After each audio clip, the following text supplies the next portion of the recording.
Meeting of the Memorial Boulevard Building Committee, special meeting to order. Our first order of business is approval of minutes. We have minutes for the meeting held on July 12th, minutes for the special meeting held on July 27th, and also minutes for a special meeting held this morning on August 9th. I'd entertain a motion. Move it. Second.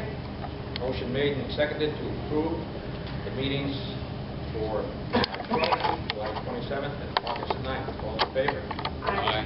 Opposed? None? So moved. Public participation. Anything more to be said since our last meeting? That wasn't enough.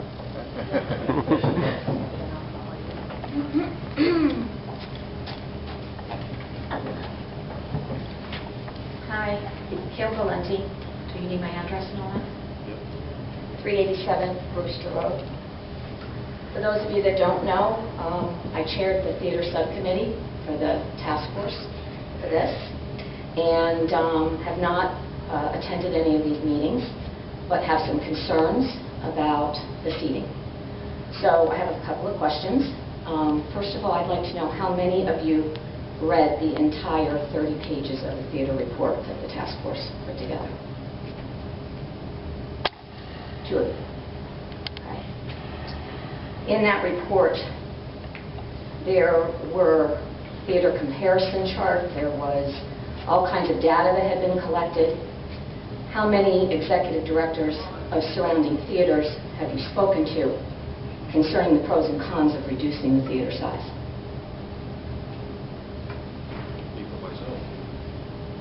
How many executive directors of theaters have you spoken to? I've spoken to 5. Okay, so one person has spoken. Okay. How many of the interested users of the theater that were listed in the report have you spoken with concerning their needs? None? Okay. How many of the organizations that submitted letters of intent to use the theater have you spoken with concerning their needs?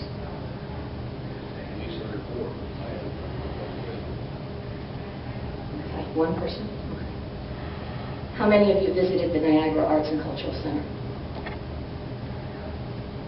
Okay.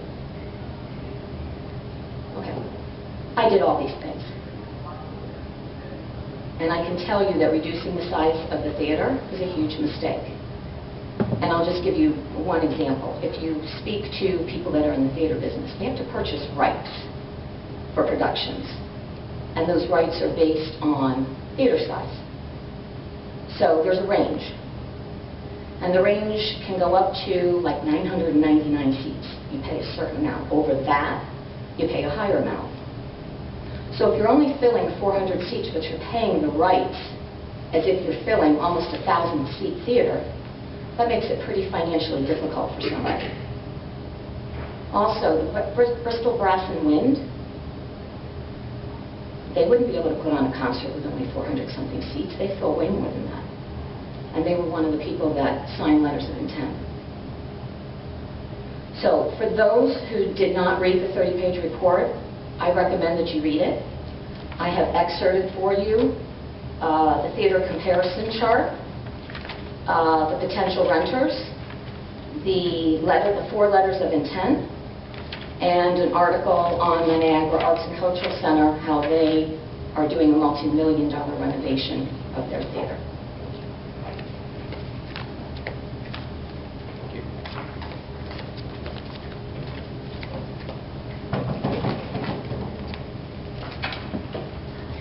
Andy Adams, 67 Mayberry Drive. I know you don't have all night, so I'll try to keep it really brief.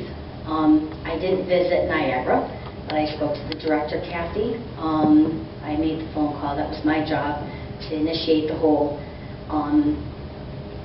questions you had, Frank, get all those answers. And again, if you read the report, you're going to see there's a really great comparison between MBS and Niagara. They charge between $125 and $425 a month, plus a yearly maintenance fee. Their space goes fast, and they have a waiting list. They have a grand theater that has 999 seats for stage performance, movie viewings, dance recitals, other recitals, graduations, musical performances, and guest speakers. They also have a wood box theater that has 75 seats. They have a sound stage with movie sets and digital recordings, 8,000 square feet, NYS certified. They have a Niagara room for meetings, classes, and dinners. They have a main gallery where they have exclusive art shows, event space for meetings, showers, and receptions, and they have a garden gallery for exclusive art show and event space. Niagara Falls, like other cities, decided to tear down the heart of its downtown, similar to Bristol, right? Install roads and sewers and then other infrastructure and sell parcels to selected firms with appropriate building plans. 182 acres of land lay vacant downtown. A series of projects started and stopped, and poor planning led to mistakes, such as their convention center, which obstructed the flow of traffic to the falls. The Hilton Hotel with its new parking ramp and the Winter Garden were installed halfway along the pedestrian wall, sealing off the flow of sightseers into the city. The consequences of these and other mistakes have been devastating for their city. Since 1960, the city population has dropped by nearly half, which this I found very interesting when Kathy and I spoke, from 100,000 to its 2,000 population of 55,000 residents. The pattern of population loss coincides with the problems associated with urban renewal, as well as the deindustrialization. Not surprisingly, when the group organized to save the former school, their voices were heard arguing for the demolition so the city could get the $655,000 from the developer and be rid of the building as a tax burden.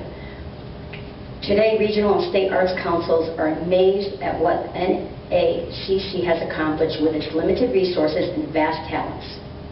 According to the architect James Jacka in a conference address at the NACC, the amazing, I quote, "the amazing discovery for NYMACC is that all multi-art centers have a similar spirit, place of passion for what they do, and a determination to succeed." The project also calls for being able to open the balcony, which holds about 300 people, in addition to the addition of the main floor's roughly 600 seats. I don't know if you know anything about ArtSpace. It's America's leading nonprofit real estate developer for the arts, and it's been in business for about 25 years. Their mission is to create, foster, and preserve affordable space for arts and arts organizations by development projects, asset management activities, consulting services, and community building. Activities that serve the artists and artist organizations. They conduct forums that help assess the needs of the community, the leadership levels of support, and ultimately the possibilities for a community arts center. After completion of the feasibility study, ArtSpace will determine if the city could support an art center.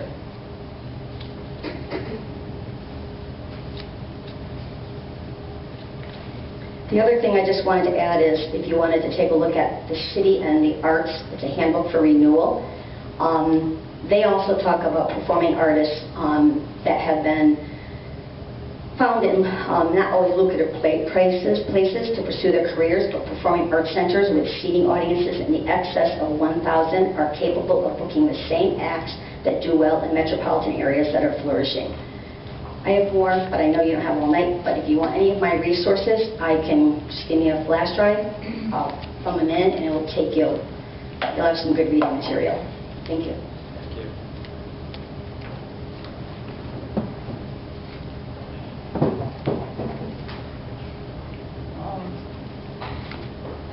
Cheryl Bard, 52 Bldg Gardens. I think you all know me by now.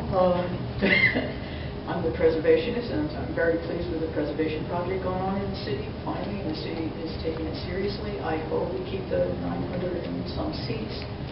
And there was a suggestion by the architect, and I don't know what is going to be presented tonight because there's no pictures on the wall, and I just feel kind of out of it because we never have a chance to see the plans. We just have a meeting to approve plans, so it's hard to give input. But what was mentioned at last meeting was that solution that to increase the seats in the theater and then have the entrance come below in the gymnasium area.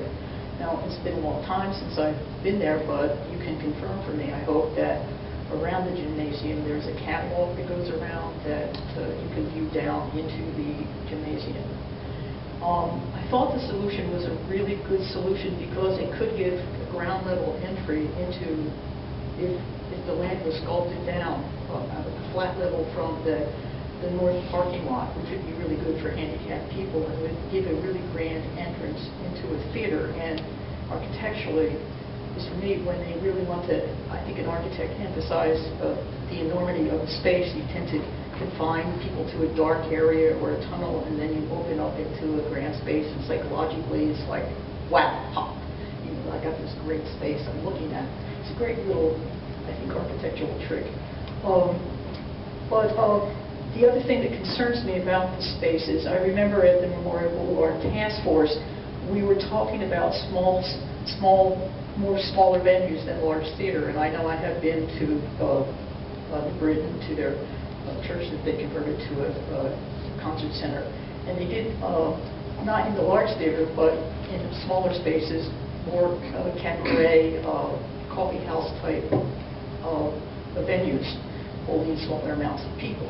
And my concern is that I hope that we don't get into a single-use kind of idea for what you call the lobby, because it's a great space for that small box theater, small performing groups, and it would provide if it was wired right and set up right, that people could have smaller venues, say, 60 people at a coffee house or at a jazz band coming in, and that would give more cash flow to the theater. If the space is not totally, if it's totally dedicated to that, there's a way to like bring chairs and tables in, because you have that pool room, the pool that's covered over, it could be storage spaces for that. So you could set up a cabaret or a small group conference there in the lobby, okay? And for like a nightclub or some sort of event like that, I'm sure that top catwalk would be really great for viewing space, make a very unusual space. If you catch what I'm getting at. So my concern to the architect was speaking to him is, could you make that more of a flex space? And I think every space that we have should be, at the initial part of starting its theater up, it's going to be very important for cash generation. So that was one of my concerns. And I had another one, but I forgot at this point. So one's good enough. Thank you. Thank you. Anyone else?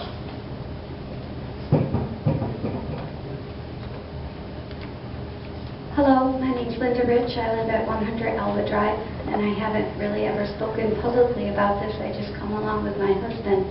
But I've been a lifelong Bristol resident, and I care about this town. And I do want to say that I thank you, because you have a very tough job, because you're trying to make this happen. You're not trying to stop it in any way, and you're trying to do it within budget. And that's always easier said than done, and I want to recognize your hard work, your volunteer hours, and all of this. But I've watched a lot of strong grassroots of people passionately, maybe as much as 5 years ago, thinking about this, that are very dedicated. And I know maybe at times it can feel like it's oppositional, but it really is about heart, wanting this to be the right place for our community, to be a community center, to be a live theater, where exciting things can happen, not only, with our kids in our town, in our orchestras, in our OM shows, and all of the possibilities that are here. So I'm sorry, but your job is a hard one, but it's a really, really important one. When I look at making the theater smaller, I don't think that's future thinking. As far as seating, we want to have the capacity to meet the community needs, and then we also want to not turn down maybe a bigger opportunity. We might not know what that bigger opportunity is today, but we don't want to be in a position of having to turn that away. So I just felt like I needed to say something this time. I have looked at your architectural plans. I was at your other meeting, and your ground level entry and bathrooms and places for people to get ready. And they're all good plans, but when, I guess thank you for having this second public meeting, because they're big decisions. And I don't see limiting seating capacity as being future-oriented, and I just felt I needed to say that. I work in the school system. We built brand new schools. We were already running out of space. So, and sometimes, you know, even Chippen's Hill, you know, different things, not a theater, not all these things. Now is the time to make the right decision. And I thank you that you continue to have these public meetings, even though I know it can be difficult, like, you know, oppositional or whatever, but I wanted to thank you for that. Thank you.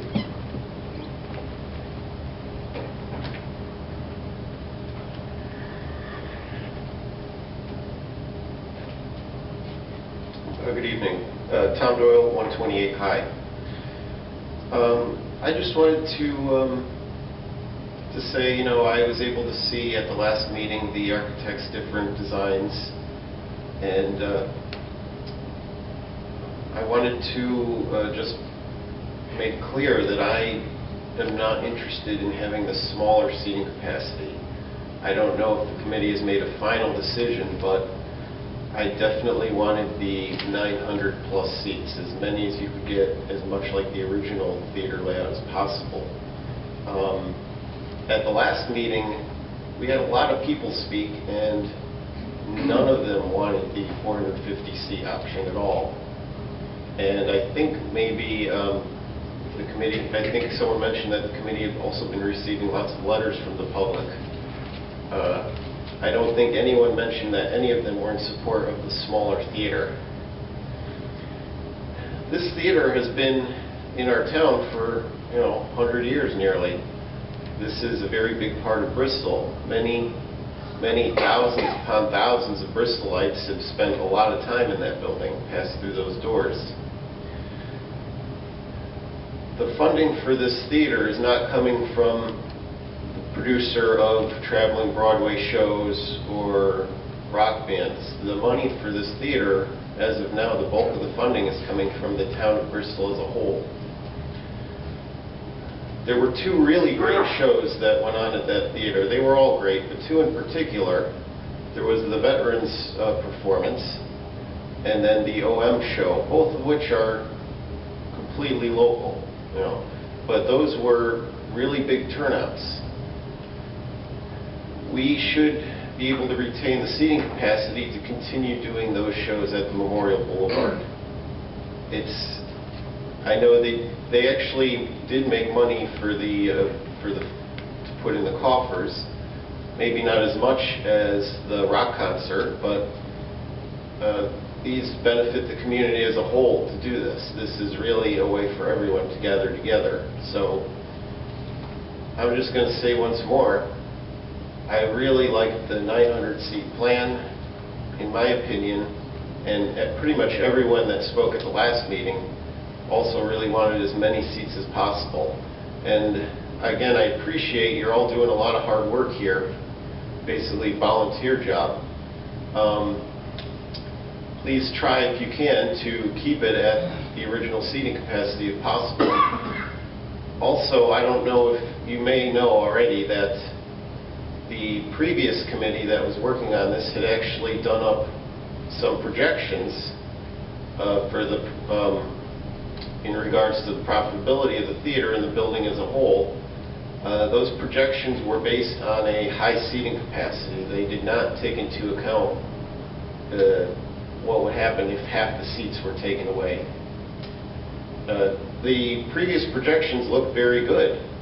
It does take some time to establish a theater and get the other part of the building up and running, but they looked very positive for the town, and cutting the seating capacity in half probably changes that quite drastically. So again, please try to keep the seating as high as possible. Thank you for listening. Thank you.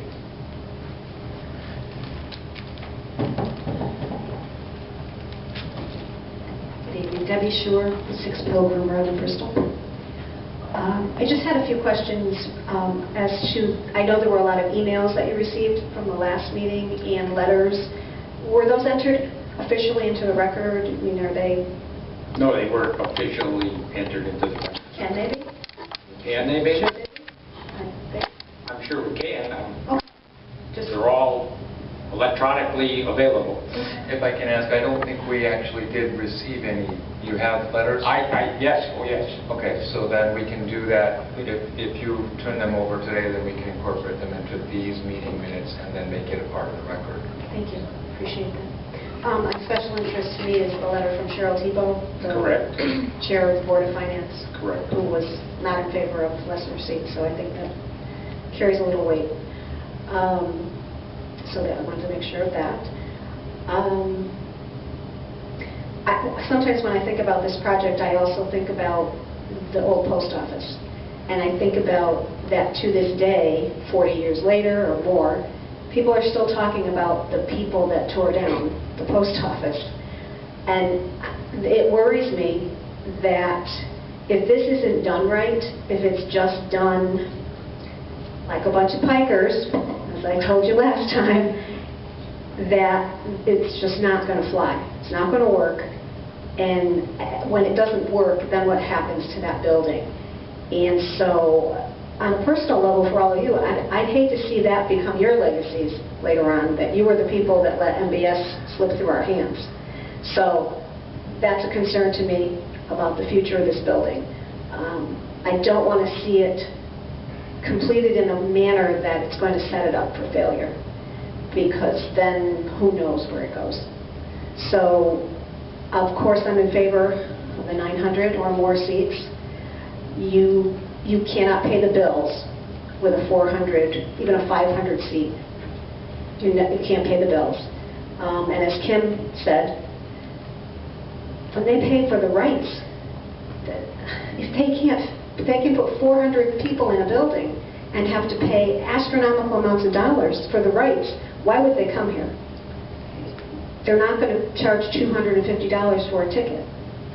So I wouldn't worry about the little cabaret seating in the back. Amenities are nice, but let's keep our heads about us as far as what's going to actually bring in the money. So again, don't let Bristol be a bunch of pikers. Thanks. Thank you. Can I just address what you had mentioned, if you wouldn't mind? Let me do that. When she mentioned missed opportunities, I had lengthy phone conversations with Frank Tavera, who was the executive director at the Palace, and Jeff Dunn, who was the executive director of Landmark. And they both were interested in the theater for different reasons. The Palace books smaller acts that they have to partition their theater off so that it doesn't appear that the theater is empty. It's not a great thing for somebody standing on stage to see a half-empty theater. So they actually have to partition the theater off. He was interested in partnering with a sister theater that was smaller so that they could book their smaller acts and fill the space. Landmark was the exact opposite. They wanted to do larger productions than what they can do over at the Thomaston Opera House, and was looking to partner with a theater so that they could do a larger production and fill larger seats. Now those are two existing theaters and two executive directors of theaters that were interested in the size of this theater. So, you know, I did all that research, I compiled all that data, I spoke for hours and hours and hours to all those people and took an 8-hour trip one way up to Niagara at my own expense to interview the executive director up there and to see the space and to see the theater. And the data that you had in that report should make the case for the existing seats, not a reduction.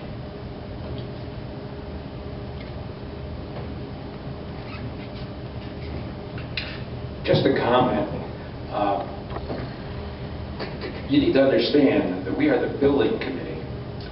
We're taking a great deal of direction from Maria O'Brien and her group, who are meeting as we speak, over at the library. Yet understand that. We also have budget constraints which we have to work under, and other issues related to the building and outside of the building. But understand, we've been listening.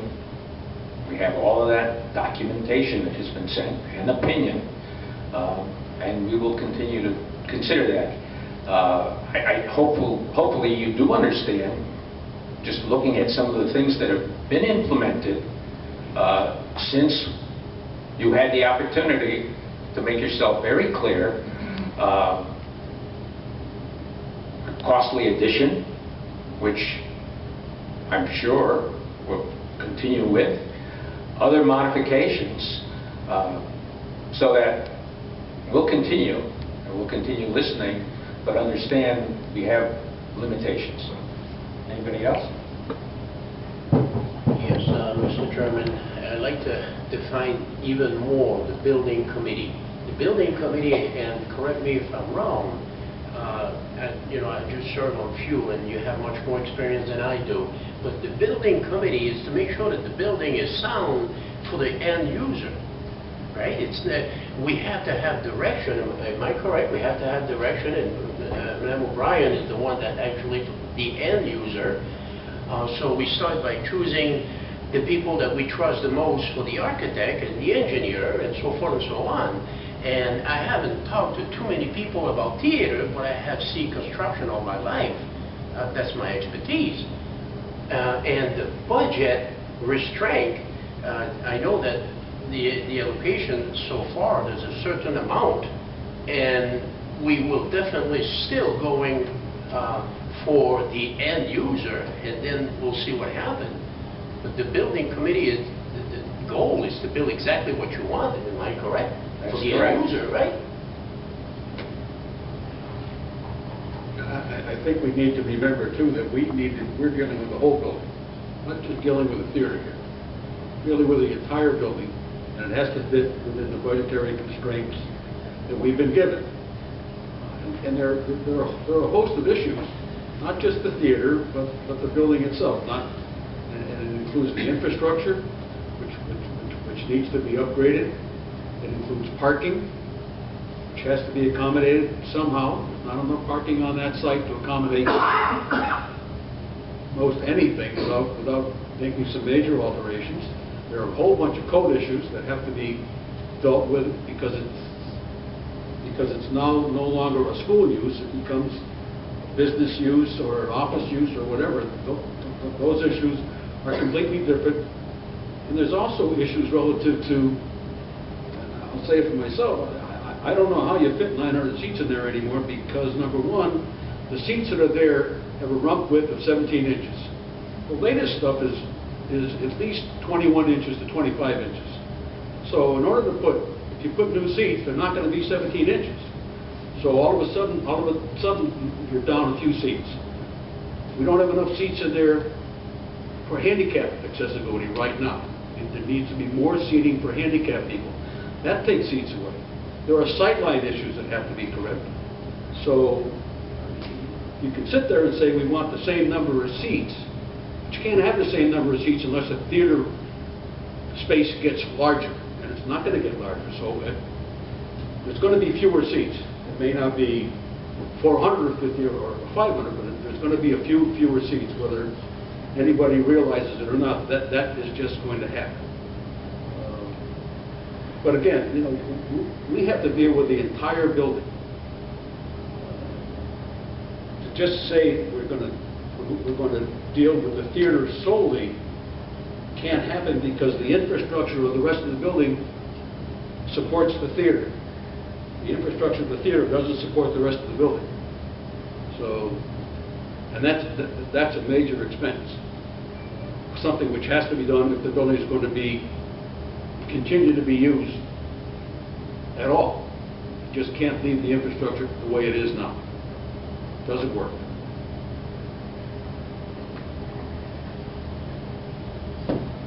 Okay, with that, we'll move on to our next item, and that's a review of the latest designs and comments. you, I think some of you were here on the 27th at that meeting. I'm Kent McCoy from Smith Edwards McCoy Architects in Hartford. And Ken, before you get started, I just wanted to remind everyone that the council meeting is going to be tomorrow night, in case anyone's here for that. It's not tonight because there's a primary for the Democrats right now. So it's going to be tomorrow night for the City Council, and this is the Memorial Boulevard Building Committee. Okay. Yeah. Excuse me. Yeah. It would be best that we came up and got a closer look. Yeah, probably. I mean, I think maybe at first I'll be talking in the most general sense, and to sort of reiterate one of the things that you had said, which was that in terms of the programming, the number of seats, and the business model for success, we're really looking to the Memorial Boulevard Cultural Community Center team to provide us with that data. And they're working on their business plan. They haven't completed it yet. After the last meeting, the thing that we need to complete our work is the number. And the number that we came away with from the meeting on the 27th was 900 seats. Try to achieve 900 seats. And the drawings that I brought today show 2 900 seat schemes. I'll show them to you in a minute, and I'll tell you what the difference between the two is. In the lower, I have a 4, a 6, an 8, and a 9 with me tonight, so you can see what the amenities are. Oh, thank you, Roger. You can see what the amenities are in each of them, and you can start to see the impact as the number of seats go up. Certain other things fall away. One of them is sort of what's considered a more comfortable seating pattern for modern use, where the width, as stated, is more in the 22-inch range now. And because people are taller, as these seats are, it should be about 36 inches rather, between rows. The Memorial Boulevard School, the seats are narrower and the leg room is less. If you leave it that way, you can achieve 900 seats. If you go to a more comfortable seat, of course, that number would start to decrease a bit. The other thing, also as Frank said, that decreases seat count is we do need to accommodate wheelchairs in the space for the ADA Act. And each wheelchair space takes approximately 2 seats. So it's not a one-for-one trade wheelchair for seat. So you lose a few that way. And then the third reason is at the very last row up on the 3rd floor, because the theater was designed as a high school auditorium, it really doesn't have the technology, the technical amenities that a real theater needs. And so to take that very last row and turn it into what I've been referring to as a tech deck, to have additional lighting, because there's no catwalk in the space. Your only lighting positions now are at the front of the balcony and the little projector booth in the back. So I think to take it up a notch in terms of its technical capability to support a good performance would be seats well spent. Let's put it that way. That to make it more comfortable, more technologically adept, and accessible to the handicapped are issues that I think need to be addressed, and I think make a better theater, even if it's not 968 seats as currently exists.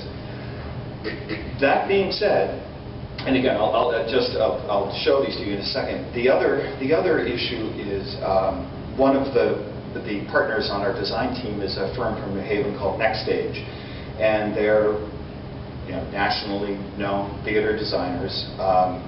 And what they had indicated to us, and I think this kind of is being corroborated to a degree by the Memorial Boulevard Cultural Community Center's business plan, is that people in Theater City also want other amenities. They want the ability to go to a bar during intermission, get a glass of wine or a glass of seltzer or whatever. The flexibility of the space to function as a cabaret and provide light snacks.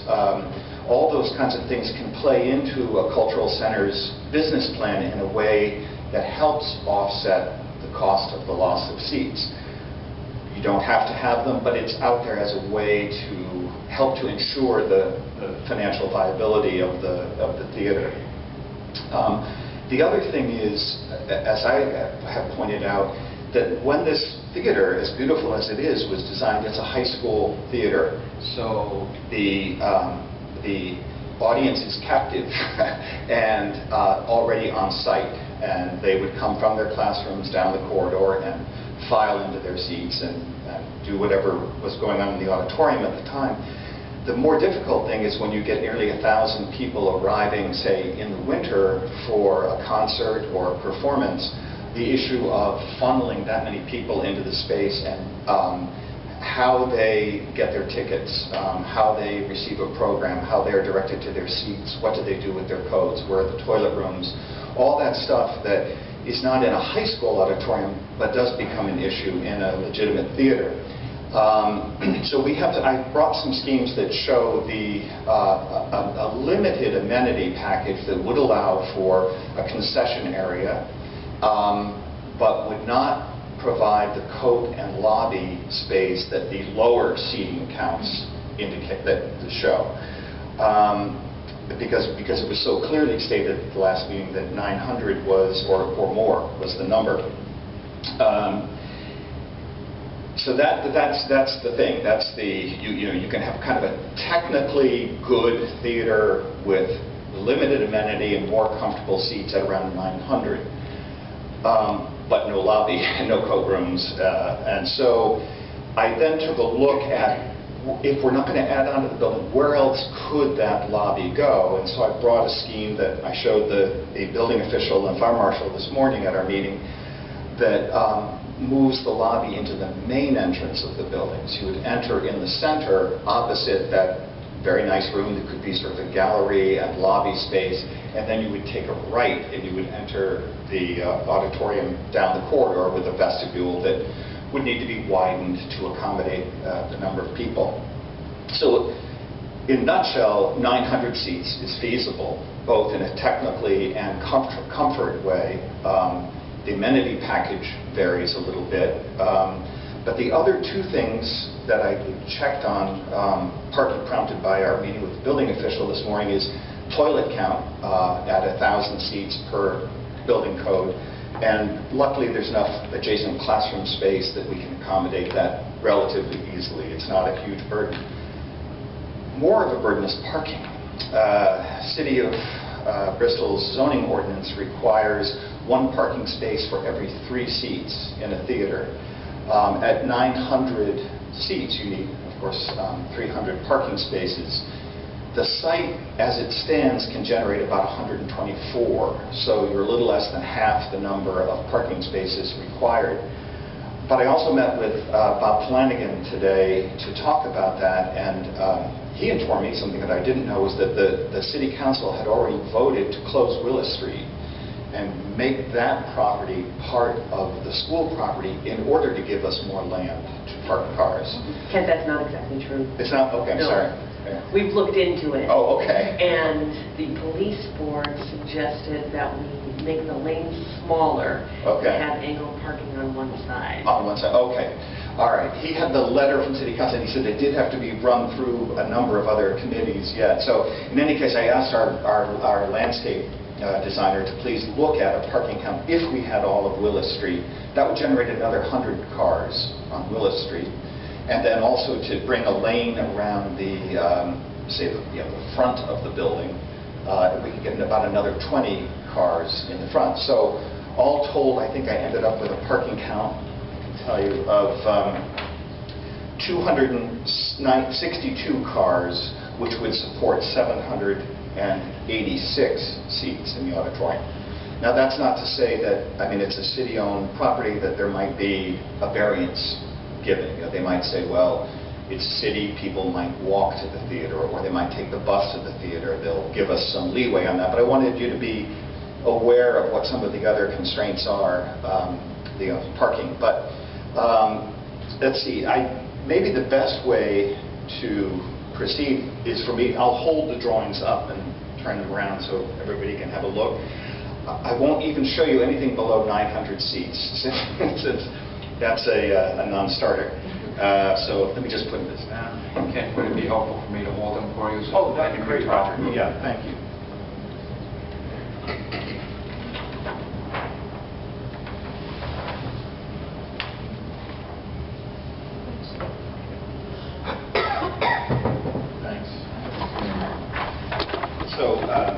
this scheme you can see labeled up on the right here. I wrote 900. The other one is called 900 plus.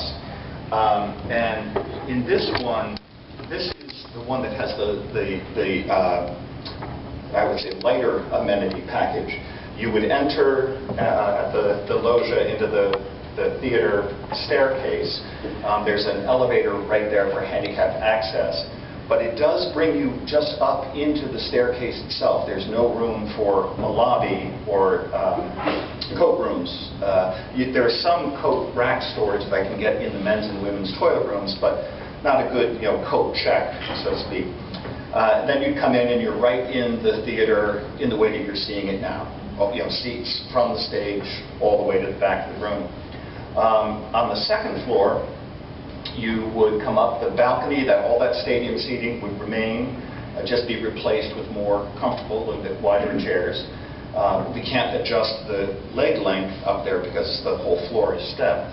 But there is room in the former storage areas that are under that stadium seating to create sort of a bar, a cafe, some kind of amenity space to help generate, to make it a little nicer and also to generate some revenue for the theater. And the other package that we're showing here is this yellow area here, which is an addition that has a truck dock with a leveler on it so that a truck can pull up to the back of the building, unload scenery components, costumes, or even something for the business use and arts uses of the building, and it could be lifted up into the building and then delivered. But it also creates men's and women's dressing rooms, toilet rooms, costume storage, scene shop, and green room for the theater, because this is, again, a high school auditorium, it really didn't have any of the backstage amenity that you need in order to do a proper production. So this pushes us a little bit more in the direction of the technical stuff that the theater is going to need. Another option is in the levels below, which aren't part of our purview yet. I mean, what's in the phase one is the theater and the first floor of the building. The lower levels and the rest of the building get developed at a future time. So this is the package that has the theater amenities, more comfortable seats, improved sight lines by getting rid of the aisle that goes right in your best seating area, moving seats into it, and it has the theater improvements, but not as many amenities as we'd had before, like coat rooms, a lobby to arrive in. So in this scheme, you have to anticipate that at a winter event, you might be standing on the stairs with your coat over your arm until you make it to the top when people are absorbed and you get your programming into your seat. Should I stop on that one and go on to the next one? Or any questions? Yeah, I have some questions. Yeah. Is there a ticket will call area? There isn't in this one. And I think that probably, as I checked the toilet fixture count, we're actually a little over. I think probably down on the entrance level, I'll be able to create a will call window there. Now, when we first started talking about this, the stairs went like that, right at the top. Is that not possible anymore? In order to save some money, that was quite a lot of demolition. So for budget reasons, we actually raised the grade about 3 risers, about 21 inches. So you enter at the threshold there, and the existing stairs would remain. That was just financial. Okay. Yeah. And maybe the question is the seat that you have now, when you say comfortable, that means it's the 36 by 22. But not 36, no. It's still the shorter leg room because of the step stadium. On the lower level, I kept with the shorter leg room too because I knew the number was important. So I wanted to make sure I hit 900, but it's the wider seat. What is the leg room? The leg room here is about 30. A seat back to seat back. Right, this is 34, and they're perfectly comfortable. Yeah, for a lot of people there, but the standard these days is 36. So 2 more inches, because a lot of people are taller. Yeah, I guess so. Yeah. Well, no, I was actually, but I was at the Mark Twain Theater not too long ago, and they were doing this thing. The seats were so narrow Yeah. I was like this. Yeah. I literally could not cross my leg. Yeah. I couldn't go like this.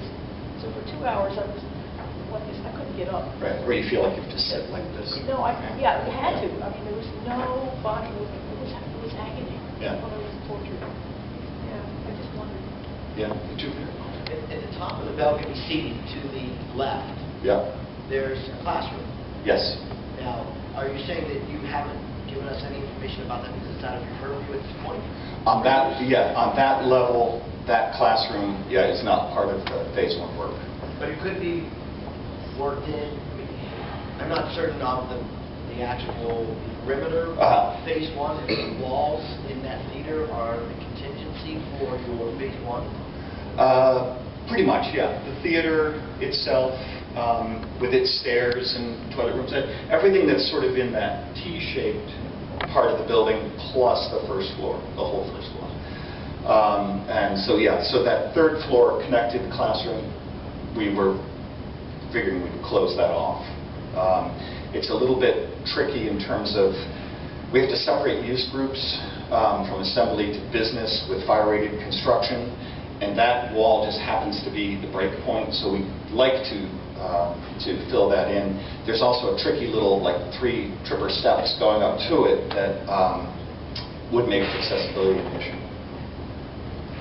I'd like to say that in interviewing the executive director of the Palace Theater, one of the things that we talked about was ancillary income from what you're talking about, having a bar. They made, and it's in the theater comparison chart, an actual dollar amount, but they made close to $20 a person for some of the music concerts in ancillary income. So if you're going to knock some seats out, you can make up that income by having the bar there. It's very important, I think, that be part of your plan. Right, right. And that was where the lowered seat count had come from, was the notion of creating a lobby, a bar, maybe some even light food service. I think in this scheme, we don't have a lobby, but we still have the ability for soft drinks and wine and stuff like that at halftime. Intermission.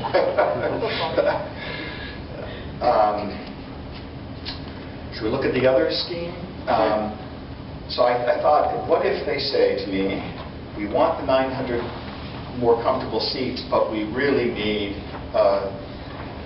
a lobby and coat room and will call office for tickets. What this meant was that I had to invade into the school building because we don't want to do an addition because it's too expensive. So I grabbed a couple of classrooms and that room opposite the main door when you come up. So you would come up, this is that gallery space I described. We would have the elevator here instead of where I have it in the theater, because you can get to every level. You just have to go down the hall a little bit. We would do a will call and code check here. You'd have doors into a sound and light lock vestibule, and then into the theaters you would enter from the side rather than from that stair area. Your entry where did you point? Did you say entering? Yeah. Yeah. So you'd be entering the building right at the Front door. front door, and then you'd come down the hall, and there'd be 3 doors, and then another set of 3 doors would bring you into the auditorium on the side rather than on the end. Does this, how does that impact the budget? Is it cheaper, more expensive, the same? I asked Eric, our construction manager, this morning that question, and he said, I just got back from vacation. This is the first time I've seen it. Let me think about it. I think that probably the level of renovation required here is going to be at a higher cost than what we had anticipated for the business use, which was pretty minimal. So I would say it's probably gone up. But in terms of the accessibility issues, the elevator, floor demolition to get that in, it would be the same in either location. So I think it'll probably be a little bit higher. So that leaves the back of the theory that the whole difference could be used for the bar and all the other things. Is that what you're saying? Right, on the second level only. So no amenity on the first level of the theater, just seating and toilet rooms. And if you wanted to drink at intermission, you'd go up a flight, which is, that's not bad. One flight, yeah. And there would be a bar at the back of that stadium seating area. Yeah. I'm trying to remember. Yeah. Question for you. Yeah. So in terms of safety, if that entrance where you're corralling people into the theater from the side becomes blocked, how are people getting out that have disabilities? Because it steps everywhere else. Right. Actually, the American with Disabilities Act does not require exits to be ramped. So that's why, for example, in a high-rise building, you will have accessible toilet rooms and everything else on the upper levels, but the only way out is elevator for those in a wheelchair. So they would have to, use a wheelchair. The other two exits, though, there are 3 exits from the space. The other 2 exits would be available and would have a so-called area of refuge in them, which is a place to park a wheelchair and push a call for help button, which would meet code. I have to say, from my opinion, I like the entrance to the theater to be the entrance to the theater rather than going into the school. Yep. That's my opinion. And I'd rather save the rest of the school for the rentals that you can get to offset the cost of running the building. Do we have another? The other ones are lower seat counts. I probably shouldn't even go there. That's okay, let's see it. I think we have to. Oh, okay. No question on this one? Oh, yeah, sure. When you're entering there in the main center door there, and the elevator's just in, how do you get from the current ground level to the elevator? How does for a handicapped person? You got steps there. Right. The way that works is we would raise the floor of that porch about 3 risers, so roughly 18 inches, so we're at threshold, ramp up to that. Then when you come in the door, you're at the half level. You can only go downstairs or upstairs. We'll create an opening in the wall to your right and create a new floor in there that would get you into the elevator and up. It would be an elevator where you enter at one side and exit on the other. So it would be a skip-stop elevator. So it kind of be in the stairwell. Adjacent to the stairwell. Yep. Okay. Yep. So you're not going under like we suggested? No, because when I looked at that, when you go under, and again, partly it was getting us out of the area of the building that we were charged with working on, but also you do, as you pointed out, you end up right on that balcony. When you go down, you don't have enough room to make a lobby there, either without losing the balcony. So, so I'll go in decreasing seating here. This one, actually, you're right, Frank. This one is worth looking at because it's a kind of an interesting hybrid where this is an 800-seat theater, and it does have a lobby. So when you get to the top of the stairs, there is a lobby. You can get your ticket, you can check your coat, you can get a drink. The toilet rooms are adjacent, so it's a big lobby, and then you go straight through and into your seats. It still has the green room, delivery, rehearsal space, scene shop, and everything addition. It doesn't bleed into the school building other than that one spot there. But what you pay for, if we think of seats as cash, we paid 100 seats to get that lobby. Is it worth it? Well, the other thing to point out, though, is 800 seats that brings you into conformance with zoning in terms of parking. Whereas we will need some sort of we would have to appeal to zoning to have fewer parking spaces than the 900 seats would require. So this one I kind of like because it has the full amenity package of lobby, coat room, ticket office. It has the second floor bar. It has 800 seats, and it has the theater, technical stuff that the theater needs. And it does come closer to conforming to zoning, almost perfectly conforms to zoning. And how are the seats in this theater? The seats in all these are the improved width, but the existing leg length. One bar area?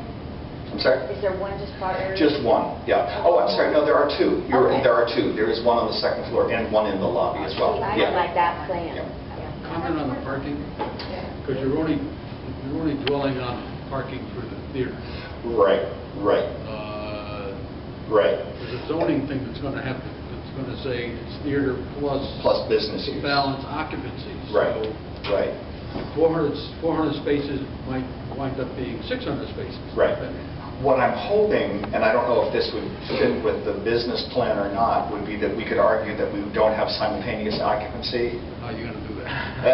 You know, the theater So performances are in the you rent evening. that space, but you can't come here tonight because Right, right. that's not. So, yeah, that's a good point.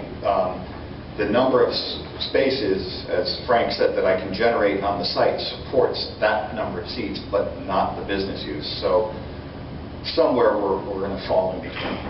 And there's no way of making parking in the field area, the grass area?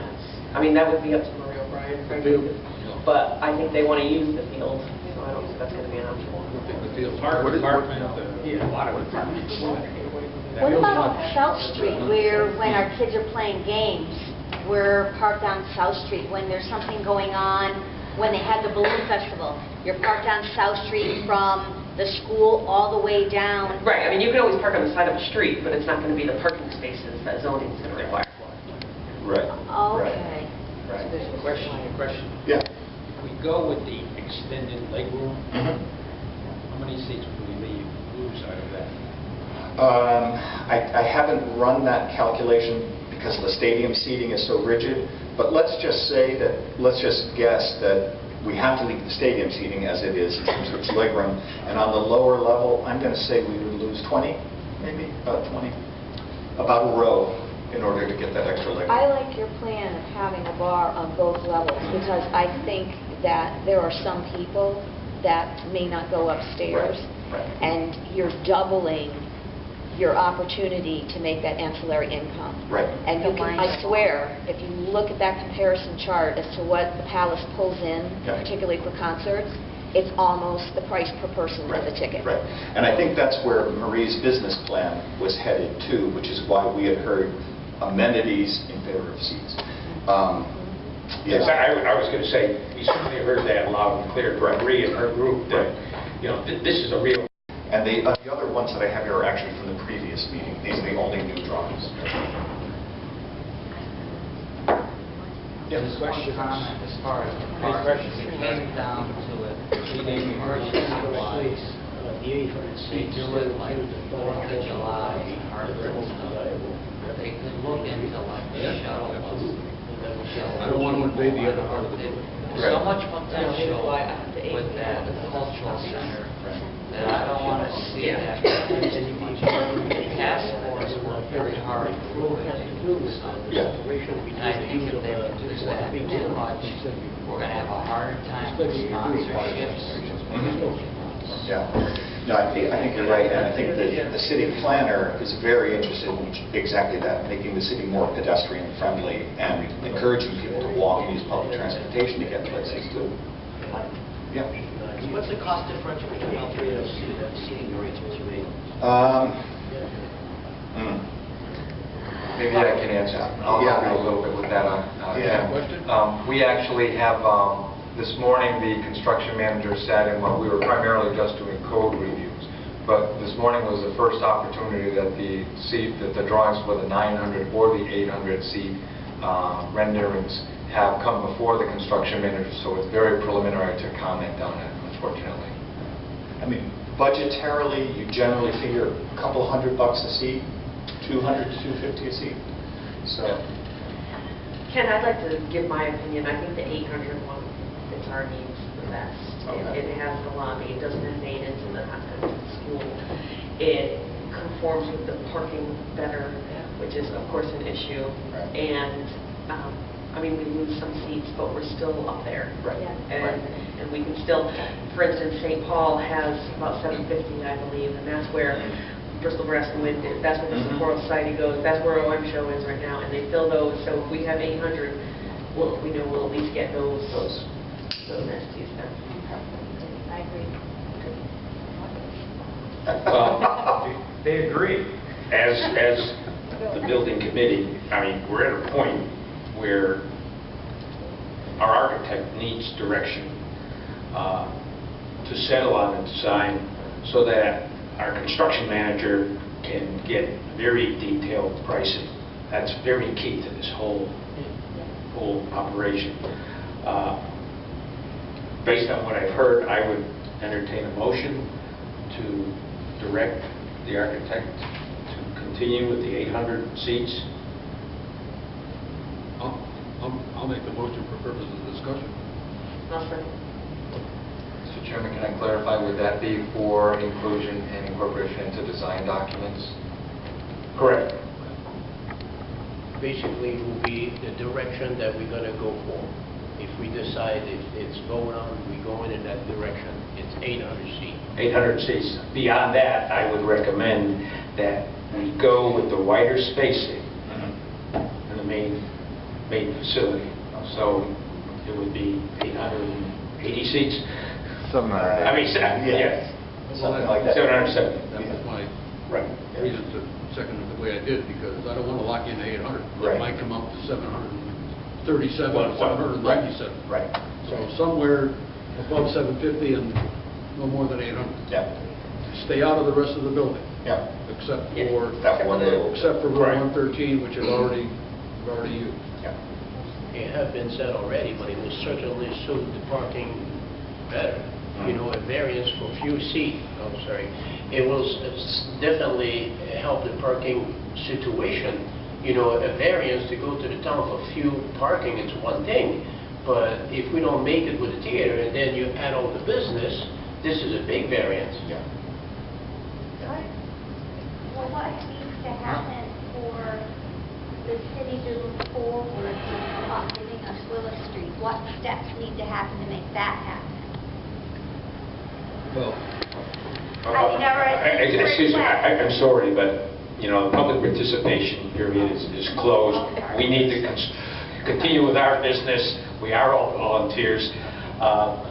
Any other comments regarding the direction we give to the architect? It's fair to say that the 800 seat as well, the entrance be on the side, it's got a much nicer lobby with the 800 seat now. You know, if you talk about maybe a reduction, but it's got more class there. Yeah. Right, which might bring in a higher price for a ticket as well. It really will look much better, as little as I know. Okay, so we have a motion made and seconded. yep. Any other comment? I got just one quick question. No? All in favor? Aye. Aye. Opposed, none? Okay, we have a direction. Mr. Chairman, I don't think we have any other motions on your agenda. Oh, Yes, your yes, we calendar. do. Yes, we do. Obviously, this is a special meeting. It's a special meeting because the time from our regular meeting has been changed. And that was done so that more people could become available in the evening than in our 9 o'clock meetings. So with that, we need to look at our calendars. We've been sort of meeting on the same day of the month, although we've been having a lot of special meetings. Moving forward, I know it's going to take probably a month now to get to the next plateau. So we could look at Between 3 and 5 in the morning. we could look at our calendars. You know, is the second Tuesday of the month a good day? That is the regular council meeting. So no. Okay, so that's not good. That's what we need to know. John, Jake, I agree. what's a good? I agree. Anything in particular?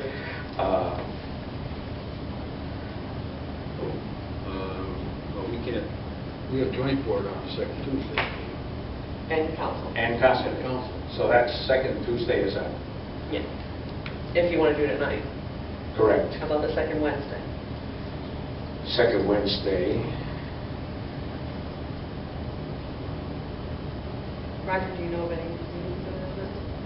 Well, there are always meetings going on. I'll probably find a room for it. I think the second Wednesday is either planning or zoning, and I always get them mixed up. One is the second It's and not one is the planning. fourth.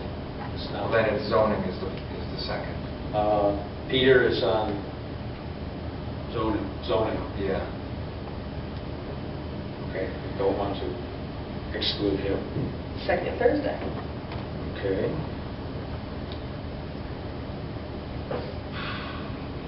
If everyone's amenable to the second Thursday, I can work with, we can find an appropriate space to have a meeting. I'm not sure if council chambers are available at first floor meeting room or somewhere. There's other city buildings. We'll find somewhere. So can I suggest then the second Thursday? I'm actually being told that the retirement board is on the second Thursday. That means But that... it's at 5 o'clock, and they're usually out by 6:30. Okay. And where do they meet? Here. Our meeting room is fine for us or wherever else. All right, so why don't we try the second Thursday?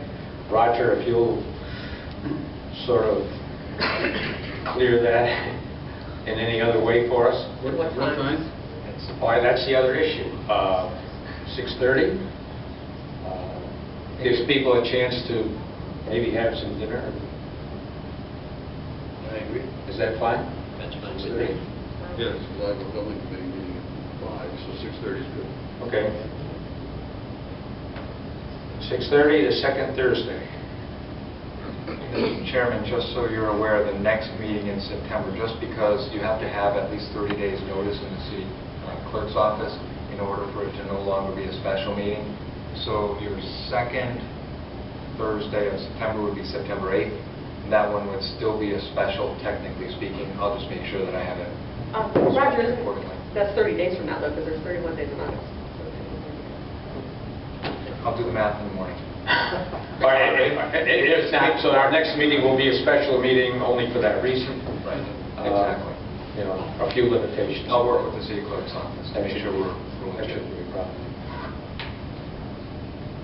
All right, so we need a motion to relocate our meeting to the second Thursday of the month at 6:30 p.m. Move it. Second. All right, a motion made and seconded to move our meeting second Thursday, 6:30. All in favor? Aye. Opposed, none? All right, so we will get a date and time approval from Roger and move forward with that. And therefore, hopefully, we'll have more participation. With that, I'd entertain a motion to adjourn. So move. Second. Motion made and seconded to adjourn. All in favor? Aye. Opposed? None? So moved. Thank you for your time. Thank you.